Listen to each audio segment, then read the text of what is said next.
जय श्री कृष्ण। भगवान श्री कृष्ण की यदि शक्ति की बात की जाए तो उन्हें दुशासन को पता चल गया होगा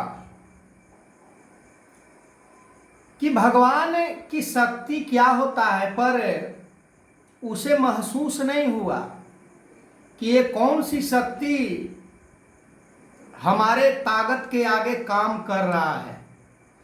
क्योंकि दुशासन बलपूर्वक द्रौपदी का चीरहरण करने का प्रयास किया था, पर भगवान कृष्ण ने अपने शक्ति का वहां उपयोग किए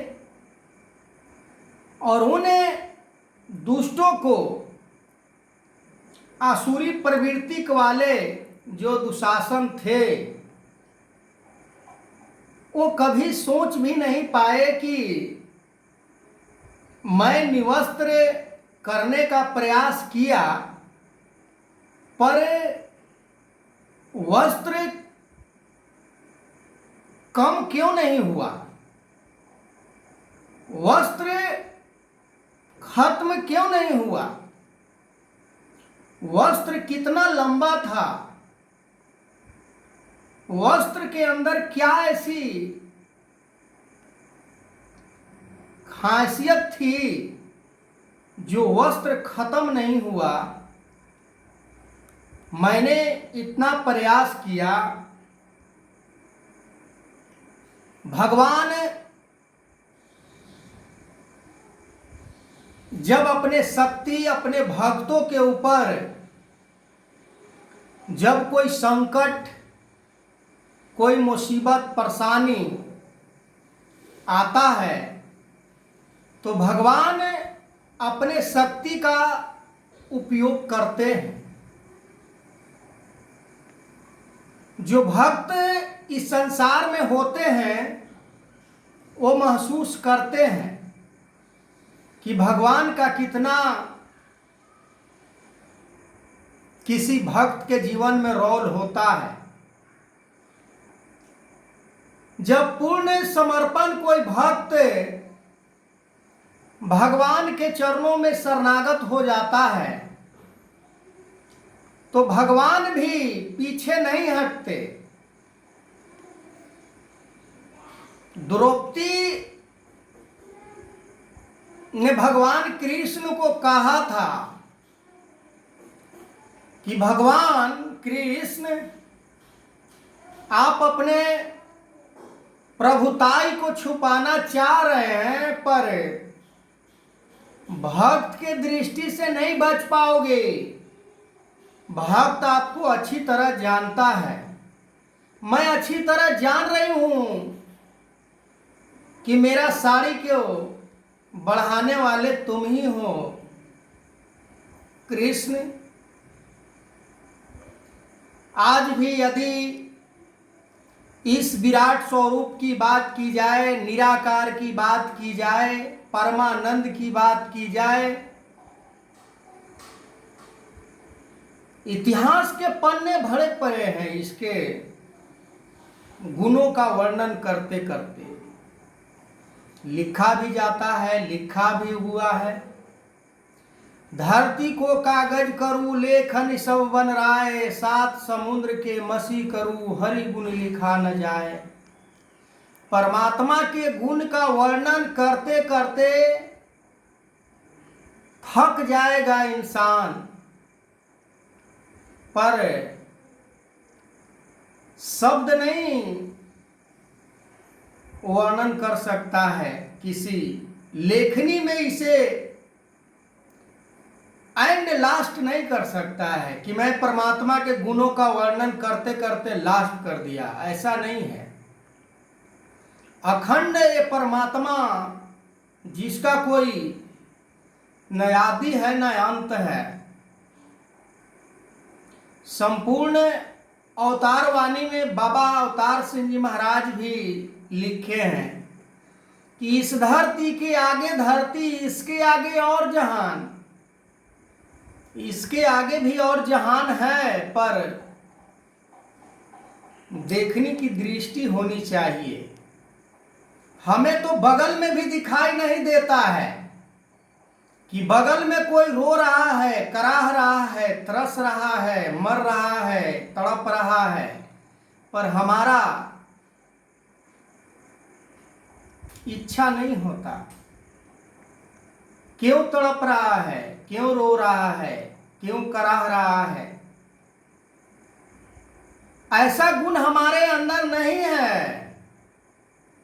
हमारे अंदर वो गुण है हंसते हुए को रुलाना, गिरते हुए को और गिरा देना,